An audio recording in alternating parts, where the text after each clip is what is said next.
Urine கலரை வந்து பார்த்தாலே தெரிஞ்சிடும். லைட் எல்லோவாக இருந்தால் உடம்புக்குள்ளே கழிவு இருக்குதுன்னு அர்த்தம். ஸோ அந்த கழிவு வெளியே போகிறதுக்கு தண்ணி குடிக்கணும்னு அர்த்தம். அதுதான் இண்டிகேஷன். ஸோ எப்போ வந்து தண்ணி குடிக்கணும் அப்படின்னா, சாப்பிட்றதுக்கு அரை மணி நேரத்துக்கு முன்னாடி குடிச்சிடணும். ஒன்ஸு சாப்பிட்டுட்டோம் அப்படின்னா 1 மணி நேரம் கழித்து தான் தண்ணி குடிக்கணும். ஏன்னா ஸ்டொமக்கில் வந்து ஆசிட் செக்ரீட் ஆகுது. நம்ம சாப்பிட்ற உணவை ஜீரணம் பண்ணுறதுக்கு அமிலம் செக்ரீட் ஆகுது. அதனோட pH வேல்யூ பார்த்திங்கன்னா 3.5 pH அப்படின்னு சொல்லுவாங்க. ஒரு கணக்கு இருக்குது. நம்ம தண்ணி குடிச்சிட்டோம் அப்படின்னா அது 6.57 pHக்கு வந்துடும்.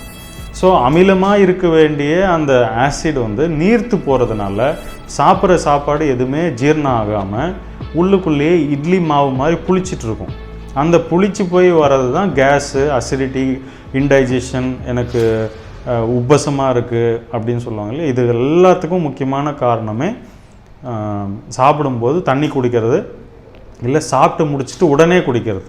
ரெண்டுமே பண்ணக்கூடாது. இமிடியேட்டாகவும் குடிக்கக்கூடாது, சாப்பிடும்போதும் குடிக்கக்கூடாது. தண்ணி எவ்வளோ குடிக்கணுன்றது ஒவ்வொரு இண்டிவிஜுவல் தான் முடிவு பண்ணும். தனி மனிதனோட ஒரு இது தான் அது. ஏன்னா ஒருத்தர் வந்து ஹார்ட் ஒர்க் பண்ணுவார், ஒருத்தர் வந்து வெறும் செடென்ட்ரி ஜாப், டெஸ்க் ஜாப் பண்ணுவாங்க, சில பேர் ஏசியில் இருப்பாங்க, இல்லை சில பேர் ஏசியில் இருக்க மாட்டாங்க.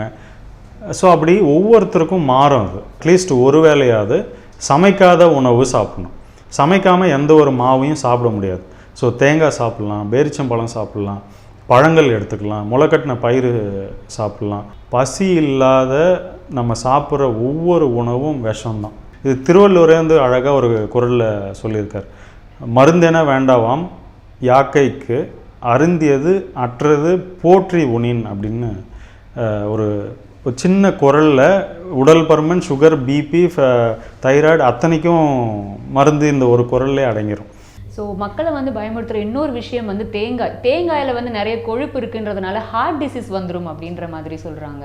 தேங்காயில் வந்து நல்ல கொழுப்பு இருக்குது, கொலஸ்ட்ரால்ன்றது கிடையாது.